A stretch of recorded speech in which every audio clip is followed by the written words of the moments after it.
To activate a controller, there's a couple ways we can do that. What we've done here inside the modular project for the Avengers HTML view is we see up top the ng controller Avengers as VM. So we're telling the view to activate the controller Avengers. Well, instantiate it, create it using its constructor. That works great. Well, what if we didn't want to put that in here? There's another way to do that, because right now we're saying this view always gets this controller. Well, what if we wanted to change it up at times? Well, we can delete that out of there. Another way to do this is from the route. So we can go into the route where we define the route for this particular template, which is going to Avengers HTML. And instead, we can put in here the controller that we want to define it for. And that controller happens to be the same name as the controller we had before. So it just says, okay, when you go to this route, crank up this controller. So now we're using the route to define, okay, bind this view and link it over to this controller. And that's going to get us this Avengers controller right there. It's got to match the name that we registered it with on line 6.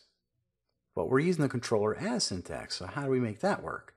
Well, that's when we go over here, and now we type in controller as, and we tell it the variable name that we want it to use. So we were using VM before, and just to make sure, we'll go back to the HTML, and we can see VM is being used in here, right on line 6. So that's the right name. So now we're telling it basically with controller and controller as properties that when we go to this route, load up this view, use controller Avengers, and use controller as VM. So we have one other page inside this modular app, and that is the dashboard. We'll do the same thing here. We'll go to the dashboard HTML. Notice you've got the controller over here at the end, and that's called dashboard as VM. I'll delete that out. Now I can go back into the config route, and we can add those two back in here. And now let's run the server, and we can see it open up inside the browser. And we can go from dashboard over to Avengers, and then back and forth, and the routes work good for us. So this is how you use routing to define the controller that's going to be linked to the view. And where's this useful? Well, if you wanted to have a view to be specifically tied to a specific controller, then you could just specify the name of the controller inside the HTML like we had before. So I'd put that in the top of HTML right here for dashboard. I'd actually type in ng controller.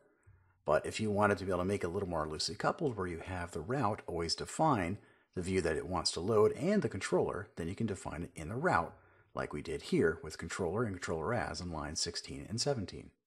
The only wrong answer in this case is to do it both times. So if you ever see that you're having a controller being created twice, and one hint of that is maybe you've got some kind of a toast that pops up when the controller loads inside the view, and you see that toast twice, one hint of that might be, you might have a controller being loaded twice. So let's see that happen here, just in case. We'll do that inside the dashboard.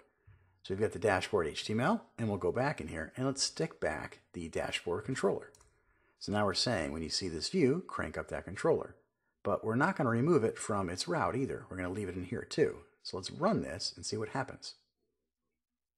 Now notice down the bottom we've got activated dashboard view, activated dashboard view. We see it twice down there in the bottom right hand corner. So that's a hint we've created the controller twice. What do we do in that case? Well, we've got to pick one or the other. And in this case, I'm just going to go back to using it inside the route.